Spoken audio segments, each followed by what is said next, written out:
విను. ఆ రోజు నా ఒంటరి జీవితంలోకి ఆ కుర్రాడు అద్దెకు వచ్చాక నా జీవితమే మారిపోయింది. మా ఆయనేమో ఉద్యోగరీత్యా వేరే దేశంలో ఉంటారు. ఈ 4 గోడల మధ్య నాకీ కష్టమేంట్రా దేవుడా అనుకుంటున్నప్పుడు వచ్చాడు వాడు.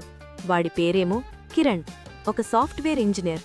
వాడు వచ్చాక నా చేతి వంటవాడికి భలే నచ్చింది. వాడు ఉదయం ఆఫీస్కి వెళ్లేటప్పుడు నన్ను చూసి నమస్కారం పెట్టేవాడు. రాత్రి వచ్చాక కూడా నవ్వుతూ మాట్లాడేవాడు.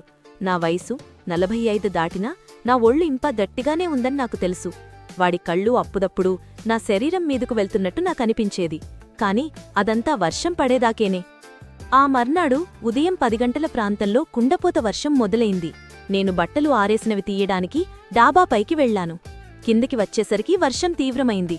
పరిగెత్తుకుంటూ మెట్లు దిగి మెయిన్ హాల్లోకి వచ్చేసరికి నా పల్చడి చీర పూర్తిగా తడిసిపోయింది.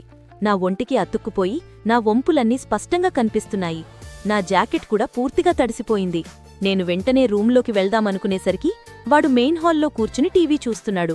నేను వాడి కళ్లలోకి చూసేసరికి వాడొక్కసారిగా లేచి నిలబడ్డాడు. వాడి కళ్లల్లో ఆ దాహం స్పష్టంగా కనిపించింది. ఆ చూపు చూసి నాకు సిగ్గు వెయ్యలేదు, మరింత ఉత్తేజం వచ్చింది. నేను దగ్గరికి వెళ్తూ, అయ్యో కిరణ్, ఎంత చలో, ఈ వర్షం ఆగదేమో అని నా తడిచిన చీరను ఫలిదుకున్నట్టు నటించాను. వాడు దగ్గరికి వచ్చి, ఆంటీ, చలిగా ఉంటే ఫ్యాన్ ఆపేయనా అని నావైపే చూస్తూ అడిగాడు. ఫ్యాన్ కాదురా బాబూ, ఒంట్లో వేడి కావాలి అని నేను మనసులో అనుకున్నా. నేను వెంటనే లోపలికి వెళ్లి త్వరగా పాత చీర మార్చుకుని వచ్చాను. కాని ఆ తడిసిన జాకెట్ మాత్రం అలాగే ఉంచేశాను.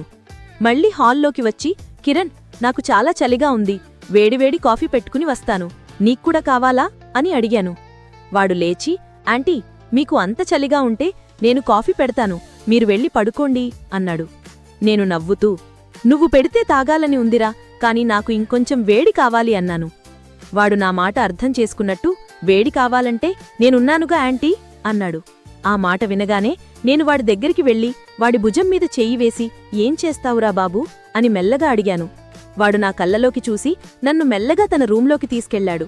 వెంటనే తలుపు వేసి నా తడిసిన జాకెట్ మీద చెయ్యి వేసి నన్ను తన ఛాతీకి గట్టిగా హత్తుకున్నాడు. ఆ కౌగిళ్ళో ఆ తడివా వెచ్చదనం మాటల్లో చెప్పలేం. నా పెదాల మీద ముద్దు పెట్టి మెల్లగా నా బట్టలు తీయడం మొదలుపెట్టాడు. నేను కూడా వాడి పల్చటి టీషర్ట్ని పైకి లాగిపడేశాను.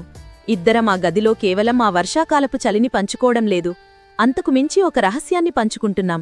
వాడి బలమైన తమ్ముడు నా ఒంటిని తాకగానే నా లోపలి పూలతోట మొత్తం ఆహ్వానం పలికింది. నేను వాడికి ఏమాత్రం ఆలస్యం చెయ్యకుండా నా కాళ్లను పూర్తిగా విడదీసి ఆ దాహం తీర్చుకోమని సైగ చేశాను. వాడి తమ్ముడు నా లోపలికి దూసుకుపోయినప్పుడు నేను ఆ అని అరిచాను.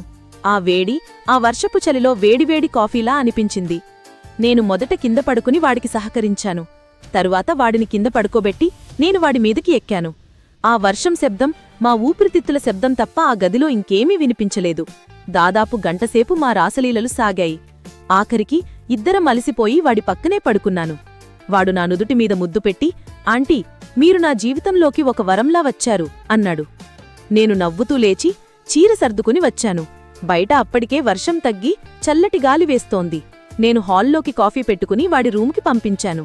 వాడు కాఫీ తాగి నవ్వుతూ నా వైపు చూశాడు. ఆ రోజునుంచి మేమిద్దరం ఇంట్లో ఎవరూ లేని సమయంలో కేవలం అద్దె గురించి మాత్రమే కాదు, వేడి గురించి కూడా మాట్లాడుకునేవాళ్లం.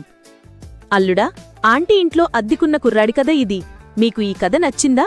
వర్షాకాలంలో ఇలాంటి అనుభూతి మీకెప్పుడైనా ఎదురైందా? దయచేసి కింద కామెంట్ చేసి చెప్పండి.